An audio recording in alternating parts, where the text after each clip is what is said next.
ત્યારે ઈ વાહન ચાર્જિંગ માટે ડિમાન્ડ પણ વધી રહી છે। આ કિસ્સામાં એએમસી દ્વારા પીપીપી ધોરણે ઈ ચાર્જિંગ સ્ટેશન શરૂ કરવાનો પ્રયાસ કરાયો। ઇલેક્ટ્રિક વાહનો વધતા એએમસી દ્વારા પીપીપી ધોરણે 12 ઈ ચાર્જિંગ સ્ટેશન ઊભા કરાશે। એએમસી માલિકીના મલ્ટીલેવલ પાર્કિંગમાં પણ ઈ ચાર્જિંગ મશીન મુકાયા છે। હાલ અમદાવાદમાં 12 ઈવી ચાર્જિંગ સ્ટેશન કાર્યરત કરાયા છે। એએમસીનો 100 ઈવી ચાર્જિંગ સ્ટેશન બનાવવાનો લક્ષ્યાંક છે।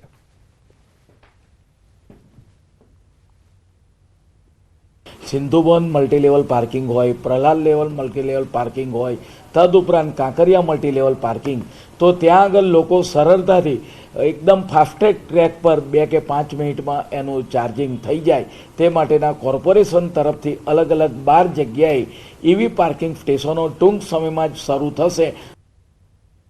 મહેસાણા જિલ્લાના કડી પાસે આવેલા થોડ પક્ષી અભયારણ્યમાં આ વર્ષે 40,000થી વધુ પક્ષીઓની નોંધણી થઈ છે, જેમાં કુંજ, ગઢેરો, રાજહંસની સાથે ગાજહંસની સંખ્યામાં પણ વધારો થયો છે। વન વિભાગના અધિકારીના જણાવ્યા મુજબ રાજહંસ નામના પક્ષીઓ કઝાકિસ્તાન, અફઘાનિસ્તાન, પાકિસ્તાન અને હિમાલય એવરેસ્ટ શિખર સર કરીને આવ્યા છે।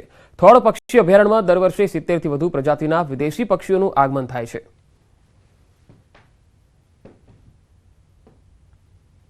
થોડ અભયારણ્યની અંદર હાલ ઓછામાં ઓછા 30થી 40,000 પક્ષીઓ, યાયાવર પક્ષીઓ એકઠા થયેલા છે। આ બધા પક્ષીઓ યુરોપ, કઝાકિસ્તાન, ઉઝબેકિસ્તાન, આ બાજુ ચાઇના, લાઓસ બાજુથી જે રાજહંસ છે, 12 હેડેડ ગૂઝ, એ બધા હિમાલયની ચોટી એવરેસ્ટ બધે ક્રોસ કરીને આવે છે। એટલે જે માઇગ્રેશન રૂટ છે એમનો, સ્થળાંતરનો માર્ગ, એમાં વચ્ચે ગુજરાત પડે છે અને એથી કરીને અત્યારે હાલના શિયાળાના સમયમાં સારી એવી સંખ્યામાં યાયાવર પક્ષીઓ આખા ગુજરાતમાં મહેમાન બનતા હોય છે। અને હવે અંતમાં નજર ટોપ 3 હેડલાઇન્સ પર। સુરતમાં રખડતા શ્વાનના ટોળાએ બાળક પર હુમલો કરતા ફફડાટ, 6 થી 7 શ્વાનોનો 11 વર્ષના બાળક પર હુમલો।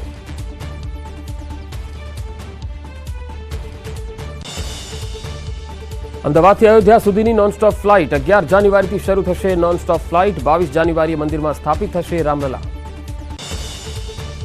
સંસદની સુરક્ષા મામલે વિપક્ષી નેતાઓ રાષ્ટ્રપતિ સાથે કરશે મુલાકાત। ગઈકાલે ચાલુ સંસદમાં કૂદ્યા હતા 2 અજાણ્યા શખ્સો।